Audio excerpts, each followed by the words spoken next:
มาก็รับกราบสวัสดีท่านผู้ชมทุกท่านกันด้วยนะครับวันนี้เกมขับรถบรรทุก EP ที่2ถ้าใครก็อย่าลืมกดติดตามกดไลค์กดแชร์กดซับด้วยคืออันนี้คนละตู้นะทุกคนอันนี้ตู้หนักเกมรถบรรทุกน้ำพาวที่2คือตู้หนักนะตู้เนี้ยมันแบบมันไปยากนิดนึงเพราะตู้มันหนักเกิน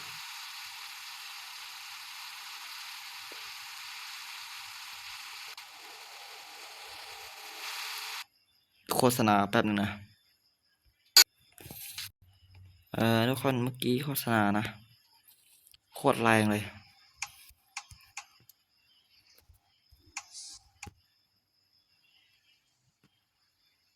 ไปกันต่อแล้วก็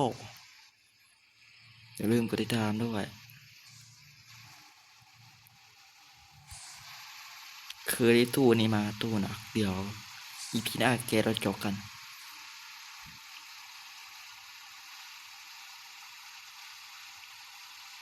เกทอนะ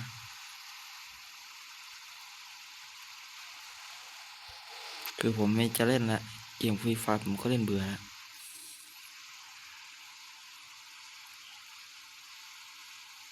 มันไม่มีคนเล่นเก่งๆเลยเกมน่ะมันมีแต่วิ่งไปตายมากกว่าเกมมัน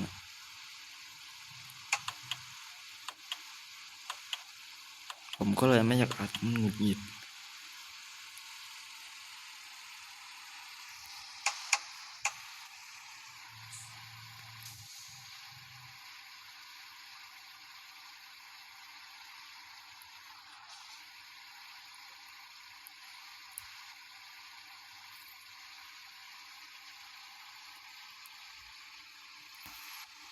คลิปตัวที่2นะคลิปตัวที่1นะผมยังไม่ได้เอาลงเลย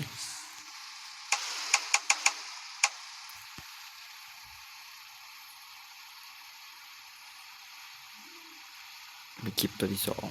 2คืออันนี้คนละตู้กันนะ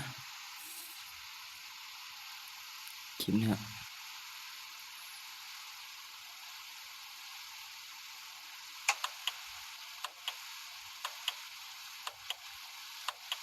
คือแรกรถคันนี้ค่อนข้างแพง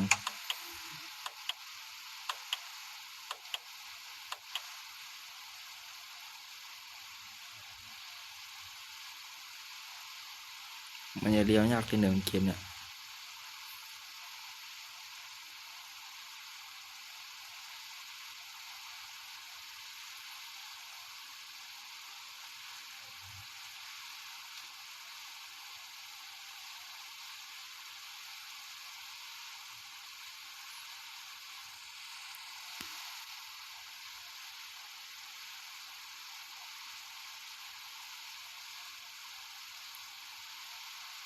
ไม่ต้องเติมน้ำมัน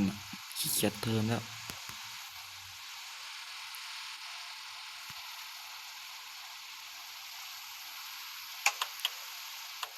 ไปเลนที่3กันเลย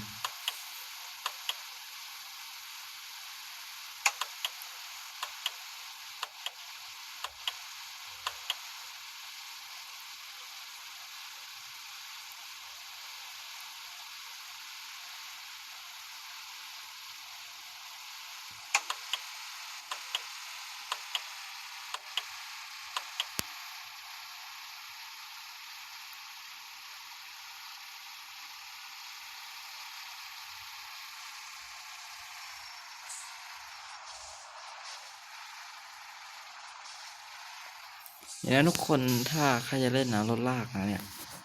ตรงนี้ได้5 บาทผมจะลากมานี้ให้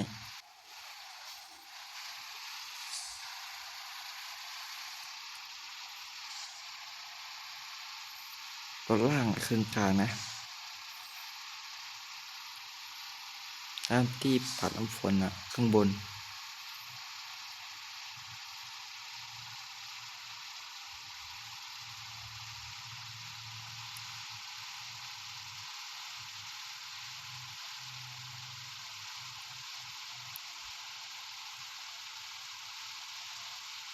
ถ้าถึงโค้งนั้นก็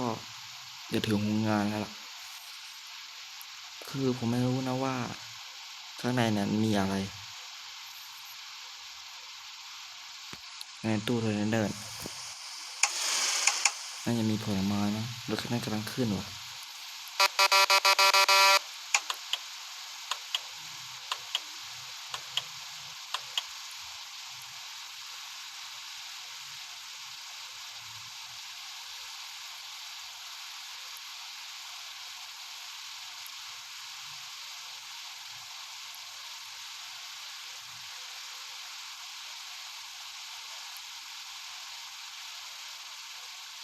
เกมนี้ก็ขับรถชิวๆถึงโค้งนี้แหละโค้งนี้ต้องเบรกนิดนึงนะ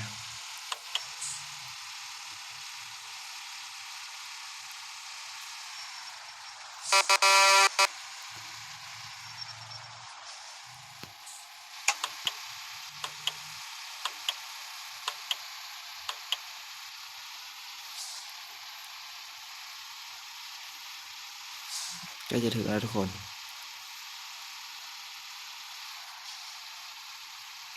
โอเคสำหรับใครที่ชอบคลิปนี้นะ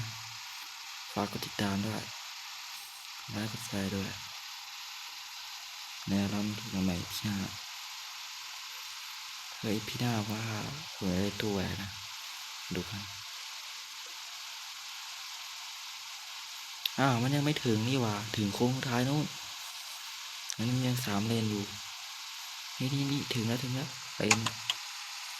แต่อยู่ไฟเลี้ยวเลยโอ้โหเฮ้ยมันลอยฝั่งนั้นเลยเหรอดูนั่นไงพลิกคว่ำไปเรียบร้อยขับรถประมาทมันก็เป็นยังไง7 นาทีวัดเตอร์ฟักตั้งแต่ตรงนู้นมาตรงนี้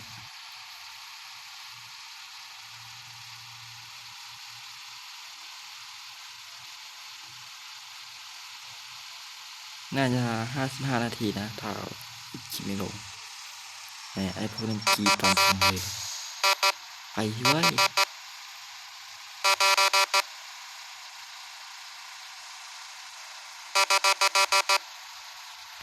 อันนี้ก็เร็วว่ะ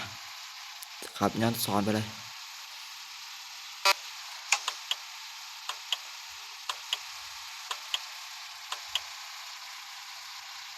ง่ายสุดโอเค